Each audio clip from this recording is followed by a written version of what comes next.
Hola everybody, Adam Clery from FourFourTwo. Spain have just beaten Germany 2-1 in the quarterfinals of the Euros. I have just watched it in a pub in East London full of Germany fans, and we're here today to tell you how they broke all their hearts, which I think is right. That sounds alright. Thank you. Now, not to sound like a teenager who's been inadvertently caught by his parents having a house party, but this accidentally became a bit of a mad one. Now, if you've watched both the videos looking at these teams on the channel thus far, then first off, if you have, good. If not, why not? Do you hate me? Or something. They have very specific ways how they break down other teams. For Spain, we looked at it in that video through the combination play of the two wide players, 𝗫𝗫𝗓 and Williams. They create space in behind, they get them on the ball, and they run directly at the opposition. And for Germany, while a lot of it does come down to the movement between their front three and 𝗘𝗫𝗓𝗧𝗏, a lot of it is also about getting Toni Kroos on the ball in deeper areas where he won't be pressed and he won't be bothered. And what was incredibly disappointing if you are normal, but really exciting if you're a bad tactics nerd like me, was that both teams were able to snuff out these two things in how they set up. And as a result, it made the game very bitty, very chaotic, and they both had to adapt through their changes in system and later in the game substitutions to find ways through. But first off, I'm going to tell you how they ruined each other's lives. So fundamentally here, what you've got is a Spain side that don't want to give Kroos time on the ball and a Germany side that do not want to give Spain opportunities in those wide areas. Now, first off, I'll show you the average positions of Spain. If you've been following them through the tournament, you'll know what Williams and 𝗫𝗫𝗓 like to do is stretch the opposition. They like to spend most of the game really wide. And when we show you these graphs, they tend to be really close to the touchline. But here,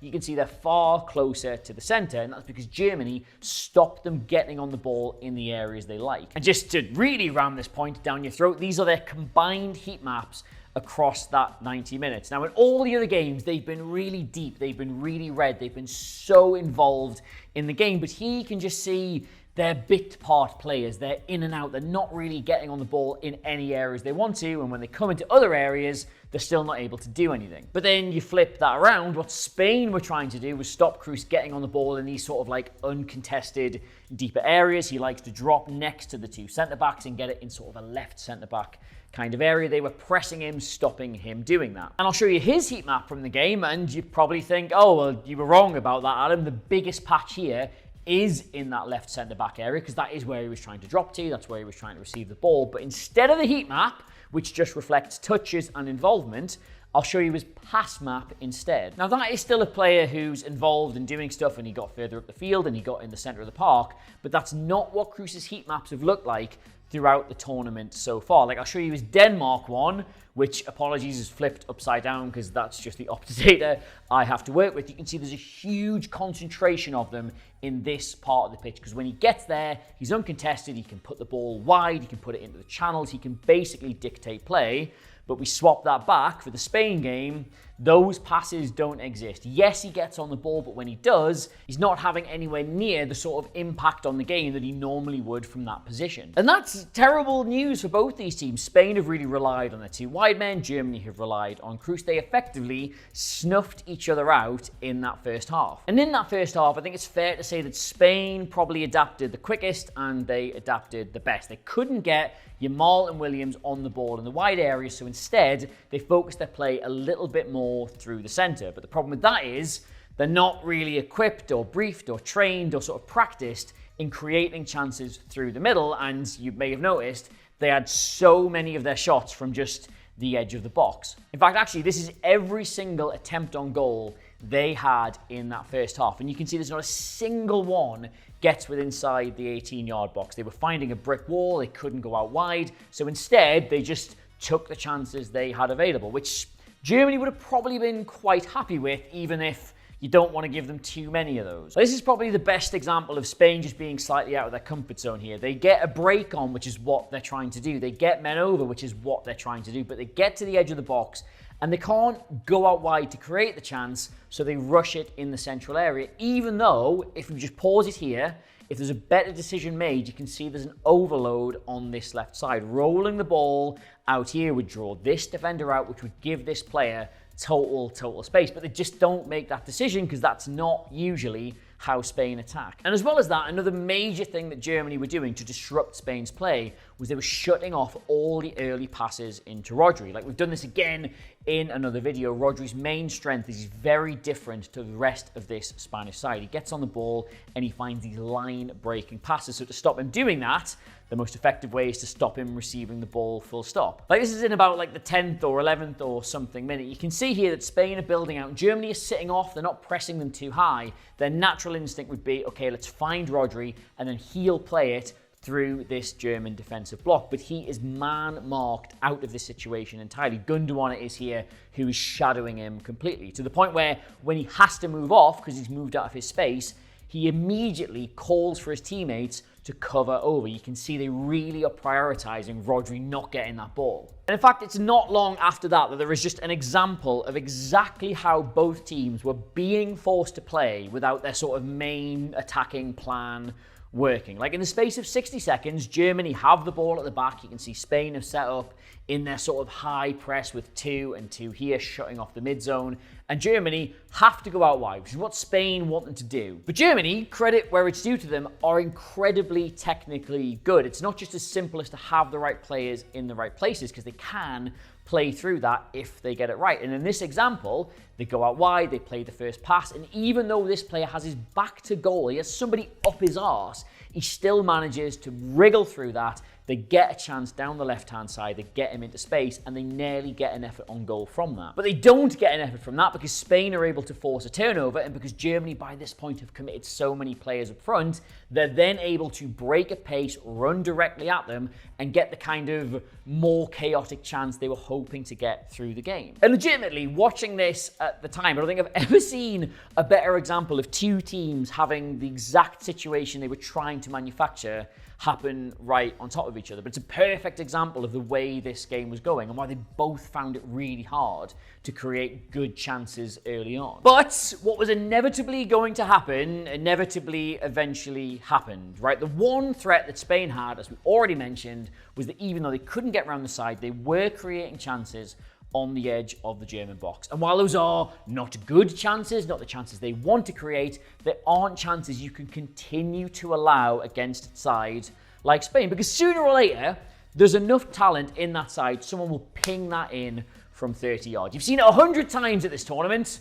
It might not actually be 100, I haven't counted, but you've seen it plenty. So Germany's substitution, which at the time felt like the right one at half-time, was to hook Emre Can, who kept getting caught the wrong side of the ball, and bring Andrić on, who's a little bit more, if not defensively minded, but certainly a bit more all-action. He'd cover those shots, he'd get blocks in. And that, ironically, is where Spain's opening goal comes from. Andrić is clearly coming on with the instruction to make sure he is goal side of those chances happening, so when Spain manufacture the situation, he drops a little bit. But the problem is, he drops fractionally too far. And if you just pause it here, you can see he's practically in a line with the rest of the German defense. He's effectively made it a back three, and instead of blocking off the chance at the edge of the box, he's in fact opened up more space there than they probably would have had. It still requires an excellent pass and an excellent finish, but Dani Olmo is free to make that run and pretty much comes untracked from this area into the place he scores. Like, in theory, Germany made the correct change there.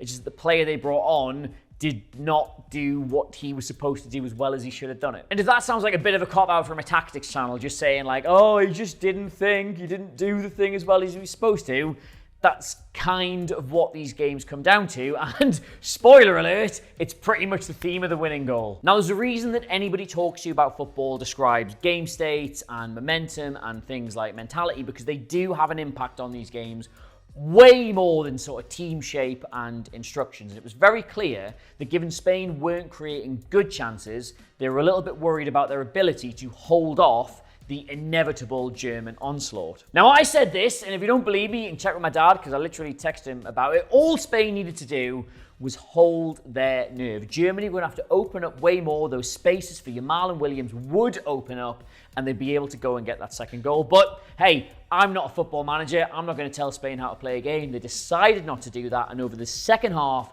they subbed off both of those players in favor of congesting the middle of the pitch. And it became apparent around, I think this is like the 66th, 67th minute, that this is where Germany were going to be able to get some joy after the changes. They make this chance on the edge of the box, and if you just pause it right here, you tell me where the space is, right? It's just loads off to the right-hand side here. If there's a player overlapping, if there's a player providing that width, they can put it out to them and they will get a cross in uncontested, but they haven't got anybody there. They don't do it. And the game just sort of rolls on like that. Germany cannot get through the middle. They're not using the flanks well enough, even though Spain have effectively surrendered them in the hope of defending that central area. And they don't quite learn their lesson until, wouldn't you just know it, the 89th minute of the game, they finally wake up to this and make that a thing. And this is the goal, right? Spain, they've got every single player in this narrow area defending their own goal. And the problem with this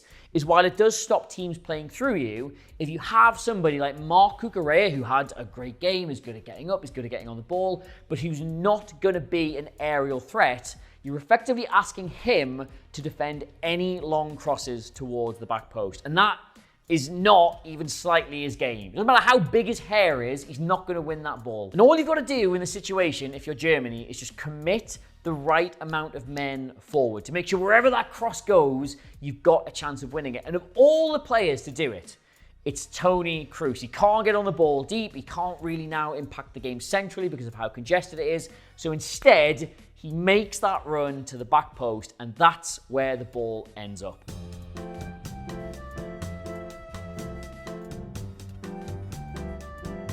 Now, I wouldn't say predictably, but also certainly not unexpectedly, he wins that header, he knocks it back into play, and then it's a fantastic, tiny little finish that gets Germany back into the game. But crucially, it comes from this area out here that Spain were letting them have. Their substitutions were bad, which is obviously quite an ironic thing to say because I do genuinely think the Andrić substitution was probably quite a clever one. It's just that didn't work. But that's football, isn't it? Here's the thing about extra time in games of tournament football, especially in an era where you can make so many substitutes. I would love to stand here and tell you the really clever way in which Spain's extra time substitutions, like bringing on Mikel Merino, turned the tide in their favor. But if you watched that game, you thought, I'm willing to bet, that was 100% going to penalties. It was dead open at both ends. Both teams were creating chances, but not through anything particularly structural, just through personnel. And there's genuinely nothing particularly clever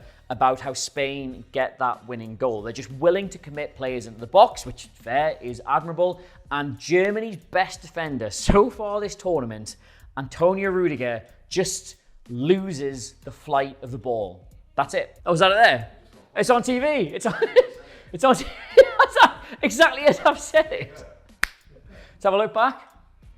Oh, there he is, losing the flight of the ball. Spain gets slightly more players into the box than you would probably expect in the 119th minute. It's a little bit of a roll of the dice. And the cross that comes in isn't cleverly sort of manufactured by getting an overload somewhere. It's just somebody in the sort of final third who Germany do not have the legs to go and close down. And Rüdiger could be 2 yards further back. He's just not. There's nothing more complicated than that. And then it's a really good header. And I wish, honestly, truly, I wish genuinely I had something more insightful to say to you about such an important winning goal. Like a goal that takes Spain to the semi-finals and knocks out the hosts who were people's favourites going into that. But it's just a case of they just gave it a go and it worked. And that's kind of the whole story. Like, Spain have a way of going and getting goals and Germany didn't let them do it, and Germany have a way of going and getting goals and Spain didn't let them do it. So it became basically a battle of which players could adapt the best during the game on the field and which managers could make the best substitutions. But if there's one sort of small, tiny thing I could point out that we have mentioned in other videos, Spain being unafraid to change so many of their star players, rest their legs and leave them all out for the Albania game, has left them that little bit fresher going into this stage of the tournament. And certainly the lack of reluctance to bring a Marina one, to take a Williams or a Yamal off, left Spain in a position going into those last few minutes where they didn't worry about committing extra players into the box because the energy would have been there to run back and close down any counterattack. Now, maybe that's pure speculation on my part. We'll literally never know what would have happened if that cross hadn't come in. But just, that does feel like a team that's got a little bit more running in it, a little few more options off the bench. And we said that could prove pivotal in the latter stages of the tournament. And I just don't look at Germany and think they had that tonight anyway. So yes, there you go. Viva España, almost 1,000,000% now the favourites to win this tournament, because they probably were going into this game, and now the second best team anybody's seen are now out. I nearly said going home there, but of course they are home. That's the beauty of hosting. And there are, of course, precious few games left in the Euros. Savour them, my friends, because it won't be around much longer. But all those games are dead exciting and dead big and dead clever. So if you'd like to see our analysis of all of those, we've got every single remaining game going to be covered on the channel by myself and Adam Monk, who's over there somewhere. Say hello, Adam. Yeah, he's over there. Please subscribe to us here at FourFourTwo. You won't miss a single one, whether you are Spanish or Swiss or English or Portuguese or French, although one of them will be out by the time this goes, or Turkish, or who am I forgetting? Dutch. There we go. And if reading is more your thing, I've finally got a brand new copy of the magazine. Yes, it's not about the Euros because everything must go on and evolve. It's Pep's Disciples, we've called that, and it's a look at the new season, which will be here sooner than you think. You get me on all the social medias at Adam Clery, CLERY. The FourFourTwo socials are in the corner of the video. I've done the subscribe thing, I've done the magazine thing, I've done the analysis thing. It's all on you now, my friends. And if you are Spanish, I feel like I should know how to say congratulations in Spanish. But I don't, so adios. And I said au revoir there. Bye.